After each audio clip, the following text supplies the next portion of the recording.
3I Atlas is now officially the third interstellar object ever observed after 1I Oumuamua in 2017 and 2I Borisov in 2019. Unlike Oumuamua's bare, comet-like acceleration without a visible coma, or Borisov's hyperactive but otherwise familiar behavior, Atlas developed a distinct coma and tail, yet behaved in ways that defied expectations. Its trajectory was unmistakably hyperbolic, meaning it is not bound to the sun's gravity and will eventually escape back into interstellar space. But along the way, it has given researchers a rare chance to probe the physics and chemistry of material born around another star. But wait, there's more. Recently, 3I Atlas has shifted orbit against gravity, and gas alone can't explain it. If you're fascinated by discoveries like this, make sure to subscribe so you don't miss future updates. The size of 3I Atlas has been a subject of debate since its discovery. Its nucleus has yet to be directly resolved because of its distance and the surrounding coma of gas and dust. Estimates range from something comparable to a large city block to an object the size of a small mountain, likely spanning several hundred meters across. For context, Oumuamua was estimated at 100 to 400 meters in length, while Borisov was closer to a kilometer. 3I Atlas therefore appears to fall somewhere in between. Its mass and volume are still under refinement, but astronomers agree that it is a significant object. The composition of 3I Atlas is perhaps its most striking feature. Using JWST's Near-Infrared Spectrograph, or NIR-SPEC, astronomers detected that the coma surrounding the nucleus is overwhelmingly dominated by carbon dioxide. Measurements indicate that carbon dioxide is present at concentrations about 8 times higher than water vapor, which runs counter to the pattern observed in most solar system comets, where water ice is typically the dominant volatile near the sun. This may not seem like a big deal, but it's huge. This unusual abundance points to the object forming in an environment far colder than the one in which most of our comets originated, possibly in the distant reaches of another planetary system's Kuiper Belt-like reservoir. In addition to carbon dioxide, JWST also detected smaller amounts of water vapor, carbon monoxide and carbonyl sulfide. The latter is rare but has been detected in some comets, and its presence in 3I Atlas strengthens the idea that interstellar objects carry chemical signatures that can preserve information about their natal disks for billions of years. The heavy dominance of carbon dioxide suggests that the temperature and radiation environment of the birthplace of 3I Atlas was markedly different from our own. In the outer reaches of our solar system, beyond Neptune, water ice can remain stable, but carbon dioxide is not usually retained in such quantities. For 3I Atlas to have this much frozen carbon dioxide, it likely formed in a region colder and more distant from its star than our Kuiper Belt, or perhaps in a protoplanetary disk where carbon dioxide condensation was more efficient. This insight gives astronomers an opportunity to test models of planetesimal formation under varying stellar and chemical conditions, allowing them to compare how different stars and their surrounding dust clouds might create cometary bodies. Another unusual property of 3I Atlas is how early it became active. Activity in comets is typically marked by the formation of a coma and a visible tail, triggered when the sun's heat causes volatile ices to sublimate and release dust and gas. For solar system comets, this process generally begins closer to the orbit of Jupiter or within the asteroid belt. In the case of 3I Atlas, activity was first detected while it was still far beyond Jupiter's orbit, at heliocentric distances where water ice would not normally sublimate efficiently. The early onset of a coma is consistent with carbon dioxide sublimation, since carbon dioxide vaporizes at much lower temperatures than water. This helps explain why a diffuse cloud began forming so far out, but it also highlights the very different chemical behavior of this comet compared to those we are familiar with. Beyond size, composition, and activity, the polarization of light reflected and scattered by 3I Atlas's dust has given researchers another unexpected clue. Polarimetry studies measure how sunlight scatters off dust particles, revealing details about their composition, size distribution, and surface structure. In the case of 3I Atlas, astronomers found unusually deep negative polarization, meaning that the scattered light is polarized in a way not commonly seen in comets of the solar system.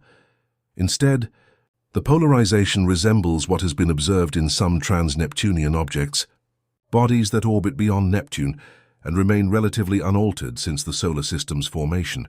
This similarity raises the possibility that the dust grains in 3I Atlas are more compact, darker, or differently structured than typical cometary dust, hinting at either a different accretion process or a longer preservation in cold radiation-shielded environments. The fact that it matches trans-Neptunian objects also provides a bridge of comparison between our distant icy bodies and those from other star systems. These physical and chemical characteristics make it unlike either of its two predecessors, Oumuamua and Borisov. Oumuamua had no detectable coma and exhibited unexplained acceleration. Borisov behaved more like a classical comet, with water-driven activity and a structure similar to long-period comets from the Oort cloud. 3I Atlas, by contrast, blends traits we have never seen combined before. It is clearly a comet with a visible coma, but the chemistry is unusual. The activity began much farther from the Sun, and the dust properties echo the distant edges of our system rather than the comets we know best. The study of 3I Atlas's physical and chemical properties is ongoing, and its approach to perihelion in late October 2025 will allow astronomers to collect more precise data. Instruments like JWST, the Hubble Space Telescope, and ground-based observatories will continue tracking changes in its composition and activity. Measurements of isotopic ratios in its gases may eventually reveal even more about the stellar nursery it came from, potentially allowing scientists to link its origin to particular types of stars. The rapid advancement of observational technology that has coincided with the arrival of 3I Atlas is also very impressive. Oumuamua passed by too quickly and was discovered too late for detailed spectroscopic studies. Borisov provided some data, but its proximity was less favorable for high-resolution analysis. With 3I Atlas, astronomers had warning months in advance, and telescopes like JWST were well positioned to provide data across multiple wavelengths. So what is so odd about our visitor's orbit? It was clear from the start that 3I Atlas was not bound to the Sun's gravity and would eventually leave the solar system after its brief visit.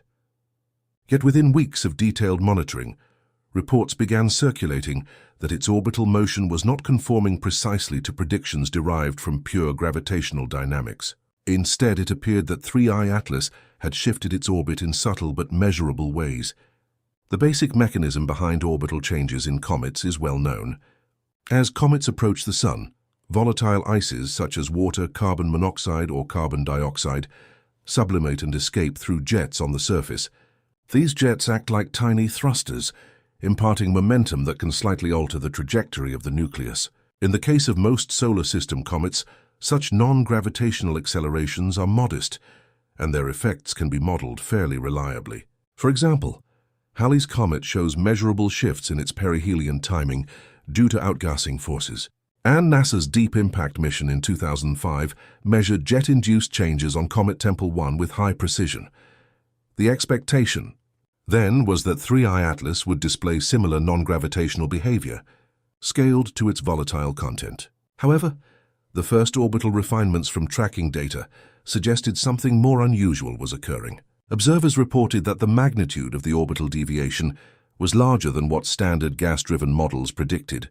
The implied change was significant enough to raise doubts about whether normal sublimation could account for it.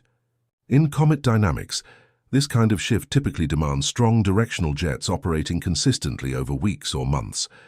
Yet imaging and spectroscopic observations indicated that the gas emission from 3I Atlas was not especially focused or jet-like, but diffuse. Moreover, while typical comets produce tails that extend away from the Sun due to radiation pressure acting on dust and ionized gas, 3I Atlas displayed diffuse outflow that seemed to project ahead of its direction of travel, rather than trailing behind in a simple anti-solar geometry. Photometric studies showed that the coma extended asymmetrically, almost as if material was being pushed in the leading direction of motion. This is difficult to reconcile with ordinary sublimation processes, which should release gas isotropically, or at least in directions controlled by localized jets on the sunward side. The effect suggested either unusual gas dynamics or an external factor influencing how the material dispersed. Line of explanation being considered is the extraordinary abundance of carbon dioxide in the object's composition. JWST spectroscopy showed that carbon dioxide levels in 3I Atlas were about 8 times higher than water vapor, making carbon dioxide the dominant driver of activity. Since carbon dioxide sublimates at much lower temperatures than water, jets could activate at far greater distances from the Sun, producing non-gravitational forces well before perihelion.